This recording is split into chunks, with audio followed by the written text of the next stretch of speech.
नमस्कार साथियों, बहुत बहुत स्वागत है आप सभी का हमारे YouTube चैनल हिंदी ज्ञान प्रकाश में। तो जैसा कि अभी तक हम हिंदी साहित्य को पढ़ रहे थे और वो हमारा नेट पेपर सेकंड था, और आज जिस टॉपिक पे हम चर्चा करने वाले हैं वो हमारा बहुत इम्पॉर्टेंट टॉपिक होने वाला है। और रिसर्च जो है वो हिंदी के लिए ही नहीं, सभी नेट एग्ज़ाम्स जो होते हैं उनके लिए उपयोगी कह सकते हैं। नेट पेपर फर्स्ट है जो रिसर्च ही है। तो आज हम रिसर्च पे चर्चा करने वाले हैं। तो रिसर्च में जो यूनिट फर्स्ट है teaching aptitude, net paper first का सिलेबस है ये, और यूनिट फर्स्ट है ये टीचिंग एप्टीट्यूड, जिसको शिक्षण अभिवृत्ति कहते हैं हिंदी में। तो आज हम उस पर चर्चा करने वाले हैं कि टीचिंग एप्टीट्यूड मतलब शिक्षण अभिवृत्ति क्या है। तो एक एक यूनिट को बहुत शानदार तरीके से पढ़ाने वाली हूँ मैं आपको, क्योंकि रिसर्च अब भी आपके लिए उतना ही ज़रूरी है जितना कि आपके लिए नेट पेपर सेकंड हिंदी का है। उसी तरह से आपका नेट पेपर फर्स्ट जो है UGC net paper first syllabus है, जो यूनिट फर्स्ट टीचिंग एप्टीट्यूड शिक्षण अभिवृत्ति, उसमें मैं कुछ आपको महत्वपूर्ण बिंदुओं पर चर्चा करेंगे। और इसको बहुत ही मतलब डिटेल में नहीं, लेकिन कह सकते हैं संकुचित अर्थ में इसको हम सारा कुछ सीखने वाले हैं। आपको मिलेगा सारा कुछ सीखने के लिए, लेकिन वो संकुचित में कह सकते हैं, ठीक है। तो सबसे पहले हम शिक्षण का अर्थ जानते हैं कि शिक्षण का अर्थ क्या होता है। तो शिक्षण एक ऐसी व्यापक प्रक्रिया है जिसमें व्यक्ति अपने समीप के वातावरणों के घटकों जैसे परिवार, मित्र, पड़ोसी, शिक्षक आदि से जन्म से मृत्यु तक कुछ ना कुछ सीखता रहता है, ठीक है। तो क्या है शिक्षण की एक व्यापक प्रक्रिया। शिक्षण एक व्यापक कह सकते हैं कि ये शिक्षण की व्यापक परिभाषा, डिफिनेशन कह सकते हैं कि ये जो है शिक्षण की व्यापक परिभाषा है, जिसमें क्या है कि व्यापक प्रक्रिया क्या होती है शिक्षण की, जिसमें व्यक्ति कैसे सीखता है। व्यक्ति अपने समीप के मतलब अपने आसपास के वातावरण, आसपास का वातावरण क्या होता है, जैसे परिवार, मित्र, पड़ोसी, शिक्षक आदि से जन्म से कुछ ना कुछ सीखता रहता है। फॉर एग्जाम्पल अगर मैं आपको समझाना चाहूँ, जैसे कोई एक व्यक्ति है, ठीक है, तो वो जब जन्म लेता है तो सबसे पहले किससे सीखता है, वो सबसे पहले अपनी माँ से सीखता है, ठीक है। माँ से सीखता है, तत्पश्चात अपने पिता से सीखता है, फिर परिवार से सीखता है, मित्र, पड़ोसी, शिक्षक आदि से जन्म से मृत्यु तक कुछ ना कुछ सीखता ही रहता है, ठीक है। तो इतना क्लियर है। तो शिक्षण एक व्यापक प्रक्रिया है जिसमें व्यक्ति अपने समीप के वातावरणों जैसे परिवार से, मित्र से, पड़ोसी से, शिक्षक मतलब जीवन पर्यंत जन्म से लेकर मृत्यु तक कुछ ना कुछ सीखता रहता है। तो व्यापक प्रक्रिया कह सकते हैं कि ये जीवन पर्यंत तक चलने वाली प्रक्रिया है ना। अब संकुचित की बात करते हैं, थोड़ा सा संकुचित क्या होता है। शिक्षण के संकुचित अर्थ में हम अगर समझें कि शिक्षण का संकुचित अर्थ क्या होता है, तो शिक्षण के संकुचित अर्थ में शिक्षण वह प्रक्रिया है जिसके द्वारा शिक्षक किसी संस्थान में शिक्षार्थियों को पूर्व निश्चित ज्ञान प्रदान करता है।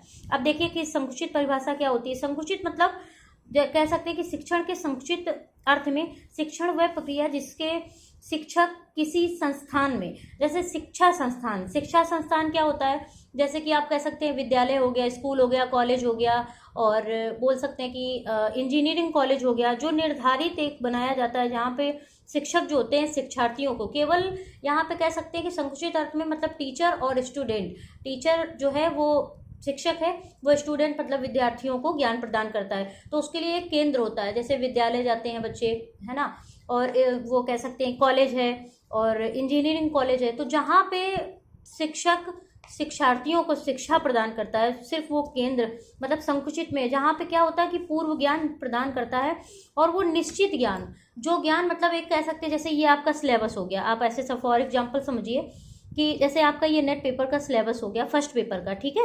तो आपका ये यूनिट फर्स्ट है, तो ये इसमें आपका ये दे दिया गया टीचिंग एप्टीट्यूड। तो ये क्या हो गया आपका निश्चित ज्ञान कि आपको टीचिंग एप्टीट्यूड पढ़ना है, नेट पेपर फर्स्ट है, आपको पढ़ना ही पढ़ना है, बिकॉज यहाँ से आपके 5 क्वेश्चन पूरे कंप्लीट होने वाले, क्योंकि 5 क्वेश्चन जो आपके आते हैं यूनिट फर्स्ट में, नेट के यूनिट फर्स्ट पेपर में, तो वो टीचिंग एप्टीट्यूड से ही आते हैं। आपके 5 क्वेश्चन जो बनने वाले हैं वो यहीं से बनते हैं आपके। तो आप लोग इसे मेंशन कर लें और बहुत ध्यान से समझेंगे, समझने का है बस थोड़ा सा, बहुत ज़्यादा ये डिफ़िकल्ट नहीं है। अगर आप अर्थ समझ लेंगे तो आपके 5 क्वेश्चन कहीं नहीं गए हैं, आप इसको पूरा अच्छे से पढ़ लेंगे तो यहाँ से 100% आप समझ सकते हैं कि, क्योंकि नेट में क्वेश्चन जो है डायरेक्ट क्वेश्चन नहीं आता है, बहुत घुमा फिरा कर क्वेश्चन पूछे जाते हैं। तो आपको जो है आंसर देने के लिए बहुत अच्छे से पहले समझना होगा, चीज़ों को समझना, रटना नहीं है, चीज़ों को आपको समझना है, तभी आप क्वेश्चन का आंसर सही दे सकते हैं। ठीक है, तो इतना क्लियर है। तो ये जो है आपका संकुचित, ये व्यापक परिभाषा हो गई आपकी। और ये संकुचित अर्थ में देख लिया कि विद्यालय में और जैसे स्टूडेंट, छात्र जो हैं और शिक्षक हैं, तो इस तरह का जो ज्ञान है संकुचित किसी स्थान में शिक्षार्थियों को पूर्व निश्चित ज्ञान प्रदान करता है। तो ये संकुचित परिभाषा आपकी, ये व्यापक परिभाषा हो गई। अब ये तो हो गया आपका शिक्षण का अर्थ। अब चलिए देखते हैं शिक्षण की परिभाषा क्या है। तो वैसे तो शिक्षण की कई सारी परिभाषाएं दी जाती है, लेकिन मैंने आपको इसका एक फॉर एग्जांपल कह सकते हैं कि व्यापक और संकुचित अर्थ वाली ही परिभाषा लेकर के आए, जिससे आपको बहुत अच्छे से हम आपको व्यापक प्रक्रिया शिक्षण की और संकुचित प्रक्रिया समझा सके। तो आप लोग ये सबसे पहले क्या है शिक्षण की परिभाषा में, वर्ड बुक एनसाइक्लोपीडिया क्या कहता है। तो वर्ड बुक एनसाइक्लोपीडिया जो है वो कहता है कि शिक्षण एक ऐसी प्रक्रिया है जिसमें एक व्यक्ति दूसरे व्यक्ति को ज्ञान, कौशल तथा अभिरुचियों को सीखने तथा प्राप्त करने में सहायता प्रदान करता है। अच्छा देखिए, ये कैसी परिभाषा है आपकी, ये व्यापक हो गई परिभाषा। ठीक है, इसी को अगर हम संकुचित में बदलना चाहें, इसी परिभाषा को अगर हम संकुचित परिभाषा में बदलना चाहें, चेंज दिस, तो कैसे बदल सकते हैं कि जहां एक व्यक्ति आपको दिया गया है, उस व्यक्ति की जगह हमने दे दिया, मान लीजिए कि टीचर दे दिया, ठीक है, और दूसरे व्यक्ति की जगह पे हमने स्टूडेंट कर दिया, तो ये परिभाषा कैसी हो गई, संकुचित हो गई कि टीचर स्टूडेंट मतलब छात्र को, शिक्षक जो है वो छात्रों को ज्ञान प्रदान करता है। ठीक, तो ये परिभाषा कैसी हो जाएगी आपकी, संकुचित में बदल जाएगी। और यहाँ पे ये जो परिभाषा है आपकी, एक व्यक्ति का नाम दे दिया गया दूसरे व्यक्ति को, मतलब वो कोई भी एक व्यक्ति हो सकता है, किसी को भी ज्ञान दे सकता है। जैसे कि आप व्यापक परिभाषा हो गई ना, परिवार, कोई भी व्यक्ति तो कोई भी हो सकता है ना, परिवार हो सकता है, मित्र, पड़ोसी, शिक्षक, कुछ भी हो सकता है। ठीक है, तो इस तरह से ज्ञान प्रदान करता है। दूसरा व्यक्ति कौन है, तो उसमें भी कोई स्टूडेंट नहीं है दूसरा व्यक्ति। तो यहाँ पे ये जो परिभाषा आपकी है तो ये व्यापक है। फॉर एग्जाम्पल मैंने इसको बहुत अच्छे से आपको क्लियर कर दिया, आई होप बहुत अच्छे से आपको समझ में भी आ गया होगा कि ये जो शिक्षण की है ये व्यापक जो परिभाषा है आपकी, व्यापक प्रक्रिया। तो इसी को हम चेंज करेंगे, तो आप एक व्यक्ति की जगह आप शिक्षक कर दीजिए और दूसरे व्यक्ति की जगह आप लेके देखिए, तो आपको जो है शिक्षार्थी, मतलब विद्यार्थी कह सकते हैं, स्टूडेंट, शिक्षार्थी, विद्यार्थी, है ना। तो इस तरह से तो ज्ञान तो क्या करता है, एक व्यक्ति दूसरे व्यक्ति को ज्ञान मतलब नॉलेज, इंग्लिश में कहे तो नॉलेज, कौशल मतलब स्किल, और अभिरुचि मतलब एप्टीट्यूड कह सकते हैं। ठीक है, तो एक व्यक्ति दूसरे व्यक्ति को ज्ञान, कौशल तथा अभिरुचि को सिखाने में सहायता करता है। ठीक है, प्राप्त करने में सहायता प्रदान करता है एक व्यक्ति दूसरे व्यक्ति को।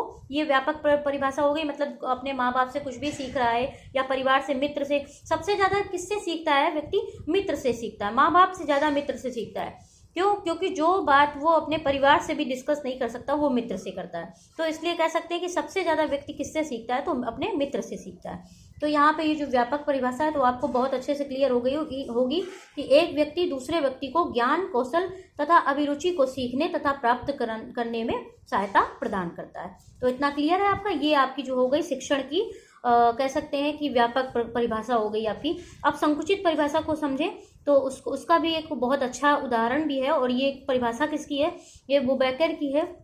बुबेकर जी क्या कहते हैं कि शिक्षण में छात्र मुख्य भूमिका निर्वहन करते हैं। तो शिक्षण ऐसी जो शिक्षा जहाँ पे छात्र, ठीक है, अब यहाँ छात्र का नाम दे दिया गया, तो आपकी ये जो परिभाषा हो गई, तो आपको समझने में बिल्कुल भी कठिनाई नहीं आनी चाहिए। मैंने आपको बहुत अच्छे से इसको क्लियर कर दिया है कि शिक्षण में ऐसा शिक्षण जिसमें जो है छात्र मुख्य भूमिका का निर्वहन करते हैं, और शिक्षक क्या करता है, शिक्षक शिक्षण योग्य परिस्थिति बनाते हैं।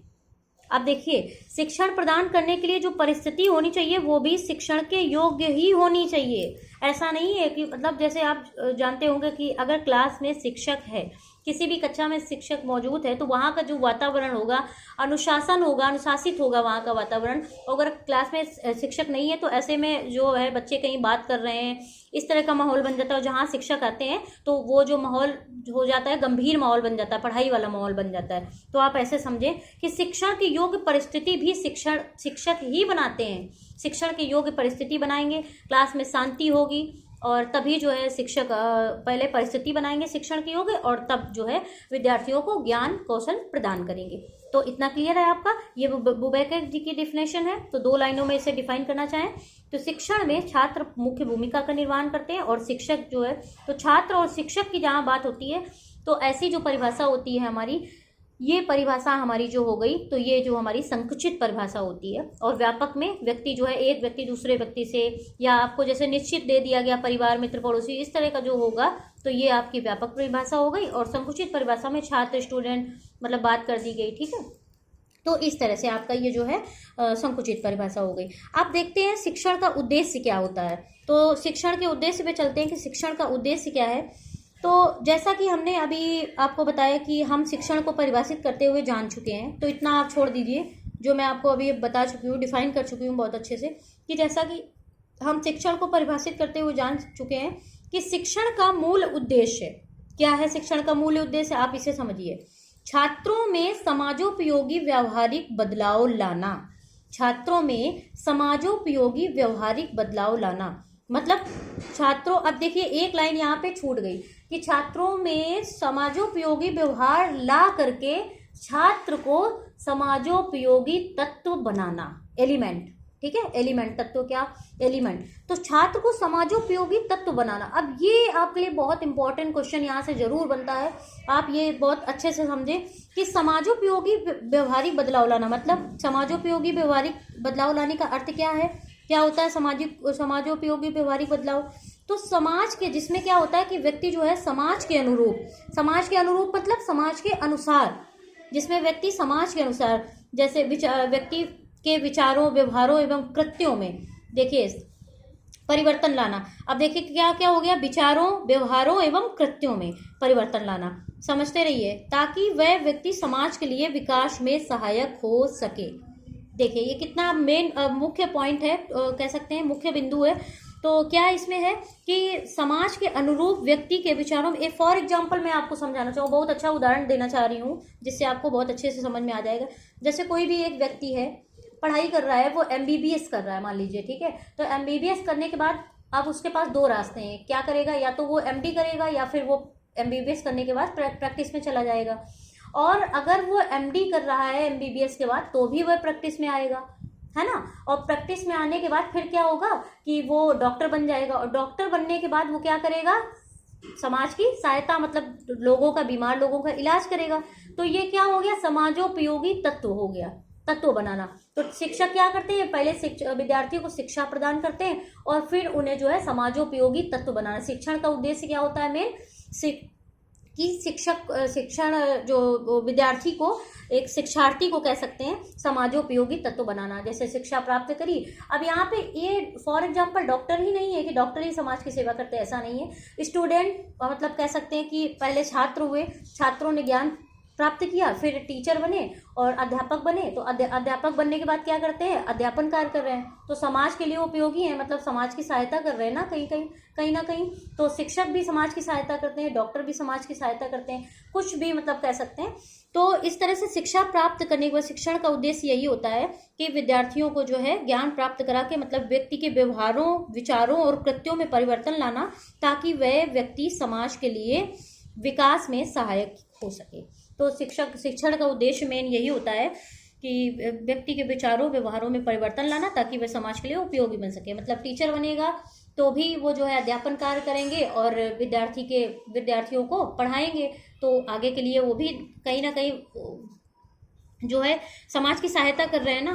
वैसे डॉक्टर बन गए तो बीमार लोगों का इलाज करेंगे और समाज के लिए उपयोगी एक तत्व बन गए, एलिमेंट हो गए।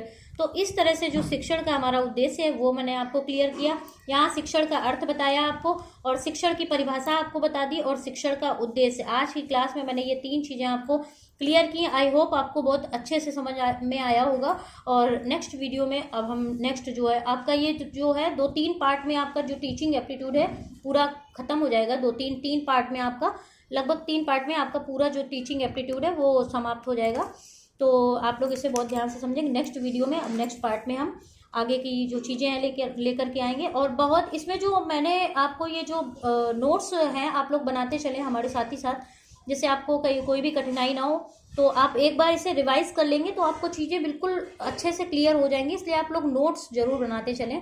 ऐसा नहीं है कि मैंने पढ़ा दिया और चीज़ें बात वहीं ख़त्म हो गई, ऐसा नहीं है। आप लोग मेरे साथ ही साथ नोट्स भी बनाएंगे, मेंशन कर लेंगे। जब चीज़ों को आप मेरे साथ समझेंगे उसके बाद एक बार चीज़ें रिवाइज कर लेंगे तो आपको अच्छे से क्लियर हो जाएगा। तो आई होप आपको बहुत अच्छे से ये जो है टीचिंग एप्टीट्यूड का जो शिक्षण का अर्थ है और शिक्षण की परिभाषा है और शिक्षण का उद्देश्य ये आपको बहुत अच्छे से क्लियर हो गया होगा।